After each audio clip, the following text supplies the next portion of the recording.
The Tenere 700 stock rear brake pedal is rubbish. Thankfully, Camel ADV have come to Yamaha's rescue.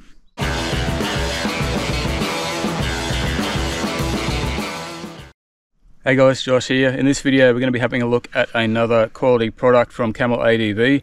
The Fix, as they call it. They've finally released this new brake pedal that fixes the crappy spongy Yamaha stock unit. I'm kind of doing this video back to front to what I normally do. Normally I do the install of the product and then have a look at it and say what I think of it. I think most of you guys will probably watch Corey's install video. He does a better video of the installation. I've done mine. It'll be after this in the second part of this video. But I think most of you guys probably just want to know how good it is and whether or not it's worth the money. So how have Camel fixed it? Well, they have adjusted the angle of actuation on the brake pedal, corrected it so that you get a lot more leverage there. I believe they've also improved the pivot bushing so that it's a lot smoother action. And of course the whole pedal itself is a lot more rigid and strong, so it doesn't flex like that stock one.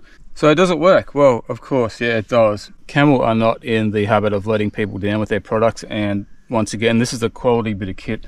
It was fairly easy to install. I didn't have any issues. We just have a look at the action there. With the stock pedal, I could easily push it down far enough to touch that bash plate bracket with my hand. I can't get anywhere near it now. So basically, you know, there's a lot less travel before it starts gripping and even before it locks up. To me, it feels like a brake pedal should feel now. Like, I've never had a bike with rear brakes as spongy and bad as the T7. So this brings it back up to the level that it should be. I think, you know, you still got to put a fair bit of pressure on that to lock up this little single piston brake caliper. You know, it's not a great brake to begin with, but for what we're working with here, this just makes it so much better. And I've heard Corey saying that a lot of people were complaining about the size of the brake pedal tip. At first I was like, what are they saying, that it's too big? But no, they're actually saying that it's too small. I'm like, well, if you need a bigger one than that, yeah, I don't know. I find that that's perfect size. If it's too much bigger than that, you know, they stick out and, you know, they hit the ground when the bike falls over, and then you're damaging the pedal itself and whatever else. So I find that tip's a good size. Anyway, we'll get rolling on the bike and have a bit of a look. I'll set the camera up so you can see the brake pedal being used, and hopefully you'll be able to see the back wheel and when it locks up and everything. So I don't know how well it's going to work, but we'll see how it goes.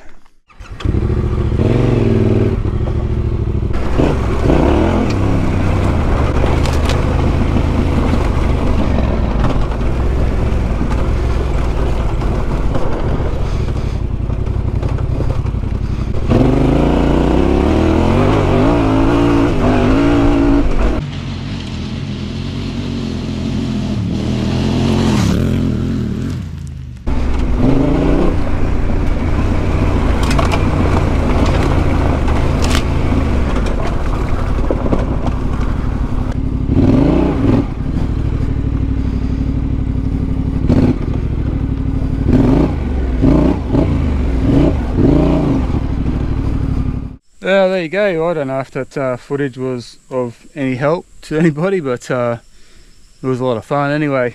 I definitely recommend the brake pedal, guys. It's a huge improvement over the stock one. And now we'll get on to the installation if you want to see that, so hang around. First things first, you're going to have to excuse the noise of the air conditioner if you can hear it. It is hot today. It's 37 degrees outside. That's 99 in the old money. Pretty warm, and unless you want to see me working on the bike with no clothes on, sweating a lot, then you're just gonna have to put up with that noise. And just as a sign of how warm it is, I'm drinking water instead of beer. Just a disclaimer, guys, Corey from Camel ADV already has a really good install video on how to properly install this brake pedal. I'm going to basically show you a bit of an overview of how I go with it, how easy it is. It looks pretty easy, but I'll put a link up here to Corey's video anyway, and there'll be a link in the description as well. So in the box, of course, we get some Flash Camel stickers, love those. There's a bit of a notice here about they've changed the system with the washers, so there's one less washer. If you watch Corey's video, you'll see there's a stainless washer that goes in here, but they no longer include that because it's not needed. A couple of washers in a bag here. We've got the brake clevis and spring and bolt stuff. You get a tube of grease and the main attraction, that bad boy. Look at that thing. What a beast. Oh, I'm so keen to get this thing on here and see how it goes, guys. That back brake is just woeful. It's spongy, it's useless. This fixes that guaranteed, money back guarantee. If this doesn't fix it, send it back and you'll get your money back. Now guys, I've had this T7 for 2.5 years now. I've been riding it pretty much weekly in that time, so I have a very good idea of how terrible that back brake is. I've tried different brake pads. I haven't gone as far as trying braided lines, but apparently that doesn't really help much anyway. What I'm going to do first is probably a good idea to, if you've got your brake pedal where you like it in relation to your foot peg, just sort of check it with something straight and see. I've noticed that mine is up a tiny bit higher than my foot peg, so I'll probably go, once I put the new one on there, I'll probably adjust it to around about the same height, because that's where I like it. So firstly, with a 12mm, we're going to undo this locking nut here on the adjuster. And then we're going to have to remove the split pin on the back of this shaft here. I'm not going to be able to film that, obviously it's on the back, so I'll come back to you when I've done that. Alright, we have the pin out. There is a washer on the back as well. So I'll put those aside. Now basically there's a bunch of bolts here to undo to remove the foot peg carrier. I've got a few extras here because of the B&B bash plate that I've got installed on the bike, so I'll go ahead and take all those off. And you've also got the two for the master cylinder there. So next I'm just going to remove this bracket here for the bash plate. Even if you don't have a bash plate attached to the frame rail here, you will need to remove these two 12mm head bolts. This I think is a non-standard bolt, looks like about a 17.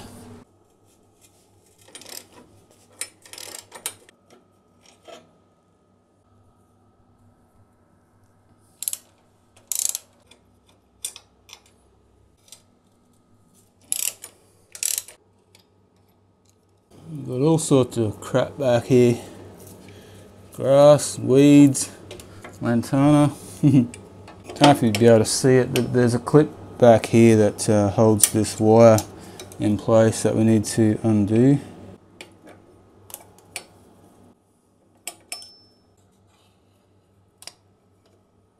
And then I doubt if you'll be able to see this either, but there's a 4mm Allen key bolt which will remove the brake light switch. Just need to unhook this spring here on the switch, and then the whole assembly should be free. All we basically need to do now is unbolt this old pedal from the foot peg carrier. So I think we need a 12mm to undo this guy. Oh, he's Loctited.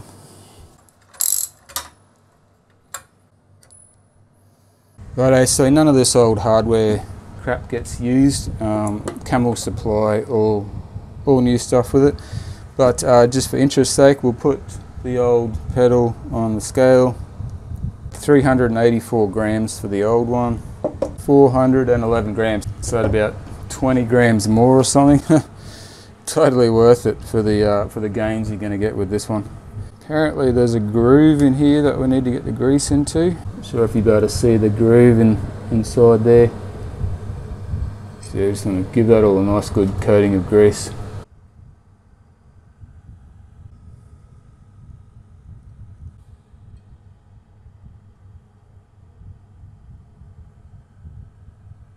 Beautiful. Now you do want to wipe away a lot of this excess. We're right next to the aircon, guys. It's nice and cool, but hopefully that noise isn't too annoying. The spring fits on basically exactly the same as the other one. Just put it on there. This one here just goes up and over that knob. These two black washers, both of them have raised bits on the inside there. The raised bits go inside, okay? Raised bit goes towards the spring. Bolt goes through. Okay, that's the large washer on the inside there. And the smaller one goes on the outside here with the raised bit in. A little bit of Loctite on the bolt. Now when we put this on, we have to make sure the spring end goes into the hole for it on there. This bolt is a 17. Corey's got all the torque specs for how tight you want to do these up on his video.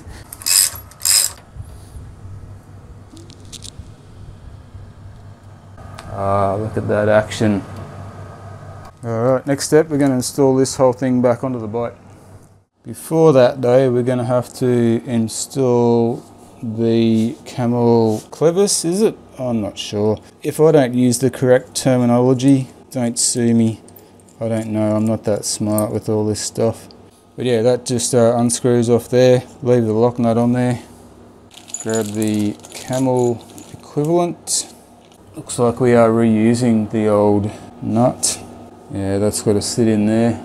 So apparently putting this thing on is good fun. So we'll see.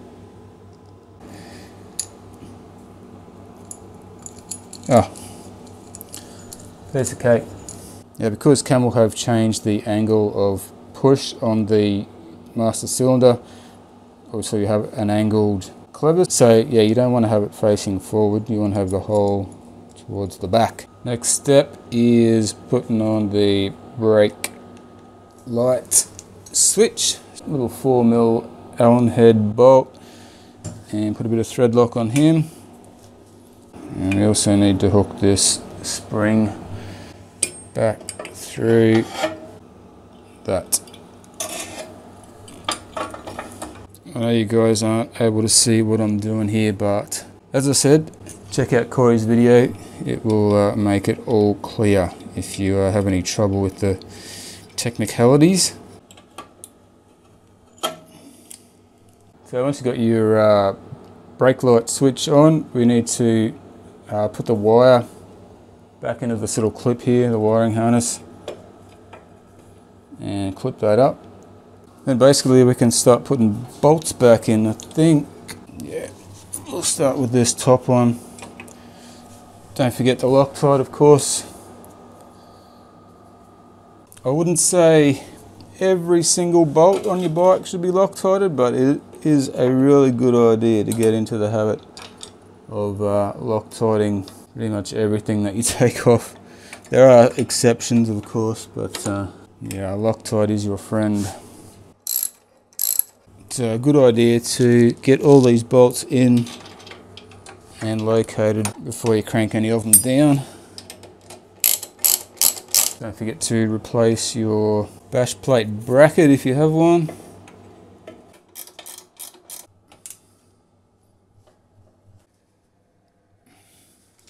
Okay, once you've done up all your bolts, make sure you have done them all. You've got your 212 down here on the chassis rail. You've got your 112 up here, you've got your 112 down the bottom. You got this big guy here, I can't remember what size it is if you got the stock bolt, but for my B&B bracket it is a 17. And finally we are going to reattach the master cylinder. We are almost done, guys. So I think, yeah, the next step we'll put that pin through. Unless you're some kind of fucking sadist, I would suggest putting the pin through from the back. That way you can put the split pin on at the front, much easier. Probably doesn't look quite as good, but I am a sadist. I do it the easy way. Oh, immediately you can tell that that's got a lot more feel. It just, yeah, it just doesn't go all the way down. That's awesome. Alright, so we just need to fold out this split pin. Apparently if you put pressure on the brake pedal, it will stop that from spinning, so make your job a bit easier.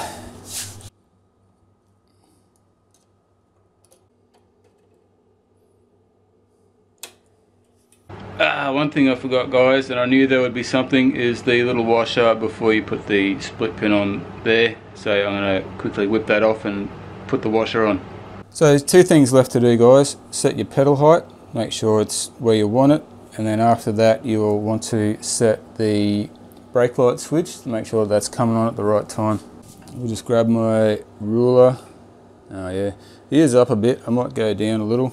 So yeah, we turn this one with a 10mm. That looks pretty good to me. Tighten up the jam nut. Yeah, you probably should hold the 10mm while you do that.